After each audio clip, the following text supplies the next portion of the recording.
don't really watch Andrew Tate a lot, but I've seen him about like 80 to 100 times. 100 or more. 68 videos. Somewhere around 80 to 100. About 87 videos of Andrew Tate. Andrew Tate has a huge impact on what teenagers think now because he is so influential. Like, everyone wants to be like him, like rich guy, Bugatti, all that, like, rich lifestyle. And he's very positive about how to be successful, go to the gym, get a good mentality. There are some good things about what he says, but the things that he says about women, I do not agree with. About 50% of men want to have those kind of relationships that he has. But personally, that kind of relationships that he is saying, I don't want to have. I'm influenced by Andrew Tate because I see him and I see any toxic masculinity that is shared, and I process that and I look back, and it's more of like a self-reflection thing. Just like, have I acted like that? Do I need to change that? If I was married, I'd say jobs and like taking care of the kids would go both ways. I would love to spend time with my kids and take care of them. I don't really mind who it has the job or who is taking care of the kids as long as the kids are happy and healthy. It doesn't really matter who makes more money. It's not like it's a competition. Genetically, men are stronger. I don't think we give women enough credit for how strong they are, because men don't ever have to give birth. I don't know how much strength it takes to do that, because also enduring pain takes a lot of strength. Women are way smarter than men because we men do a lot of more stupid stuff. Men make very dumb decisions. Like if a woman was a leader of a country or something, I don't think it would end up in a war. Social media influences teenagers very easily because I feel like teenagers are still like very clueless. If an influencer is promoting toxic masculinity and that influences me, I'm gonna share with my parents what I've learned from this guy. My parents overall have the most influence over me. We should share with our parents what we watch, but I feel like we should also be responsible enough to like be able to tell ourselves if this is accurate, if we should believe this or if we should follow this. I wasn't familiar with Andrew Tate, so this kind of just brought to light how much my child had heard, which is a little bit alarming. I did not know my boys were watching Andrew Tate. At some point I was like, I have to be a little better mom. I think I have to work on some areas. Listening to all the kids, I felt like the progress that we're making is good. All of these kids are really deep thinkers, and they seem like they're gonna not take what Andrew Tate says to heart, which really makes me feel good about our generation of kids. I feel like we're doing something right with this generation. Heather's 13-year-old son, Zach, participated in our focus group, and we heard from you just a minute ago. So, Mom, what's your takeaway from this whole thing? I too didn't know who Andrew Tate was until asked about it. And I have I have 4 kids from age 25 to 9.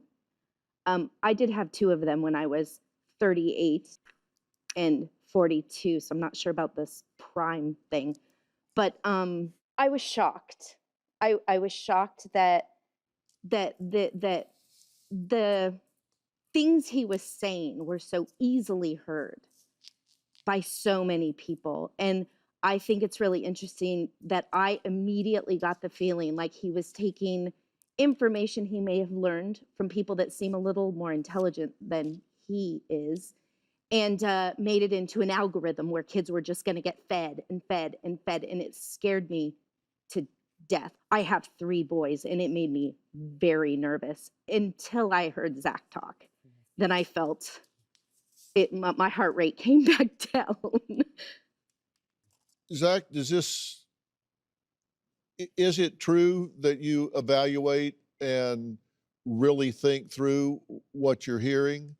Of course. I don't take one thing, listen to it, process it, and then just spread it around. That's exactly how like gossip and bad news gets spread. I'm gonna check multiple sources, and they're not all gonna be the same. I'm not gonna check 3 Andrew Tate videos that say the same thing in different words so I can come up with my own opinion. I'm gonna check news channels with different points of views and see what the common idea is, and then I'm gonna go to my own morality. I'll ask myself the questions, and I figure it out from there. What sort of content along those lines would you, as a young guy, want to see? Well, I'd say a male masculine figure that I definitely look up to is Hugh Jackman. He's played Wolverine, a very masculine superhero, but then he's also been on Broadway. He was in Music Man. And I wouldn't say that theater is a typically masculine hobby of sorts. So he's got two different sides and he uses them both very powerfully. And on social media, I want to see more things that I enjoy, less opinions. Like, I'm a skateboarder. I like to see skate videos and like tutorials and just fun things that aren't so based on identity, say, but just like what I like to do as a human instead of a person. Yeah, I totally agree with that. Like, my personal view on masculinity and femininity is that they're just part of who you are. They don't entirely define who you are. Like, men can enjoy traditionally feminine things, women can enjoy traditionally masculine things. We can appreciate our gender roles for what they are, but we don't have to limit ourselves to them. Like, I'm a masculine guy. I like being strong. I like going to the gym. I take responsibility for my feelings. I like approaching girls, but at the same time, like, that's not all of who I am. Yeah, what do you want to say? Yeah, first of all, thank God for you, Zach, and for Mom. And these young men that are able to think, they're able to discern, they're able to say, look, there's some good stuff here, take the misogyny out.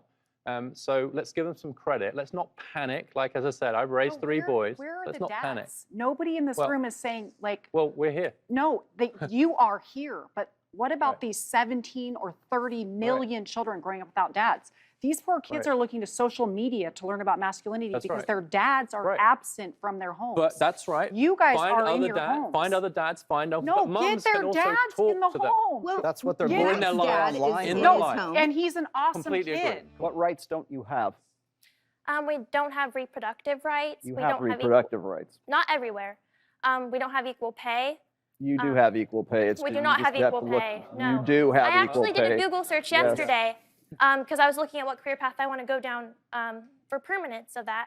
And I know that's a big canard right now. 77 cents. What is it? 80 cents. Where are we at? How do they keep moving the slider there? Anyway, I used a CEO as an example, and CEOs make a lot of money, but just as an example, That's called the apex fallacy, my dear. When you're looking at the CEOs at the very top of the pyramid and you're not looking at the vast majority of men who are at the bottom of the pyramid, and that is your standard, that's what's known as the apex fallacy. There's a pay gap all the way down there.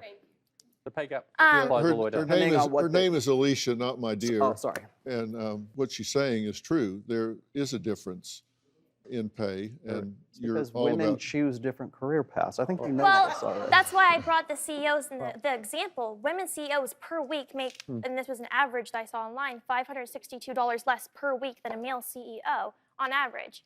That's like the highest you could get. How many CEOs are there when main male reason or for the female? pay gap now is that women take more time out to care for children. Whether that's a choice or not is the real question, but it's mostly a parenting gap, and men who take time out to care for children, like I did, also see a decline in their earnings. So it's the way we divide up the child math care problem that you're looking that is at. driving it. But the question then is like, well, why is that? And why do we make it so hard for parents, whether it's fathers or mothers, to combine raising kids with pursuing a career? That's the real conversation we should be having, rather than this made-up gender war that we're currently stuck in. And why is it so hard for men to be in their children's lives? I mean, that's what I go back to. Like, we have active fathers in the room talking about it, but I suspect that the big issue is that we have 17 to 30 million children growing up without fathers. 40% of children are born out of wedlock today, and those kids, typically 2 out of 5 children do not have a father in their home. Who should teach masculinity? Your dad. And then extra. I agree that fatherhood is actually Fatherhood is should be the center of this superfluous right now. Men are superfluous right now. You will hear women say, I don't need a man, but I want a man. It's no longer about need. Sorry, who says fatherhood's superfluous? Every last person I have ever done an interview with. Okay, here's the thing. No, wait a minute. You said every person you've ever interviewed said fatherhood is superfluous? No, what I meant is that every person, every woman that I have ever interviewed, depending on whatever the show is that they express a pretty much the same thing verbatim, which is, I don't need a man, but I want a man. The reason why they don't need a man is because they have gotten to the point right now where we have put women into the workplace, we put women into major universities right now. We have essentially taken the side of women's mating strategy where they need a man who can provide, protect, and provision. And we've said, ladies, men are bums. Men are either abusive or they are Homer Simpson. They're that buffoon stereotype that we see in all the in sitcoms, or they're incompetent right now. What are you talking about? Do you want to be needed, though? But do you see, want to be what are you- needed what or are you want talking to? about? That's the dynamic that I'm talking about right now. Is you've got women who are looking for men who are economically attractive, correct? No. Imran, you've been listening to a lot of this patiently. I want to hear from you. I think it's really hard to raise children. It's really hard to give them the values that you want, to give them the resilience that they need to get through a life in which there will be lots of people giving them bad information and bad ideas. And I think today's really clarified for a lot of the parents who'll be watching, who do they want to influence their kids? Well, first of all, I think raising kids is a parent's job, and parents need to take an active role in it. You saw Zach earlier on, and it's clear that he's been given strong values, so he's got some of that resilience. But he's coming up into years in which he'll be much more influenced, not just by his parents, but by people around him, and by algorithms which are feeding him information. And they need to be really cognizant. Parents need to think really hard about who's winning in those algorithms, because the truth is, all those positive voices about masculinity, about fatherhood, about being a good adult, about having self-worth, they're not being fed to young people. Voices like Rollo's are, like Andrew Tate's. And what they're teaching them is that the system is gamed against them. They're never going to win. And so they need to take an aggressive stance themselves. And that's fundamentally dangerous, because no one wins a zero-sum game where men are pitted against women. I'm going to have the last word here because we're out of time. Look, it's different strokes for different folks. And if you have had that impact on people and help save lives, God bless you. And I'm glad that you've had that effect on some people. And I mean that sincerely. I'm glad you've had that effect on some people. I worry about the effect you may have had on other people, but I'm glad you've had that effect on some people. And I really hate that you live with the belief that you just have that you have to be needed to have meaning. Superfluous to me means meaningless, that you're not essential. And I would hate to think that I was in a marriage for 46 years only because she needed me. That would be terrible. I'm glad that I'm still around because she wants me around, not because she needs me around. You know, one of my definitions of masculinity, I'll share with you, and I've saved it till the end of this. I measure my success as a man as how I've taken care of, guided, and protected my family.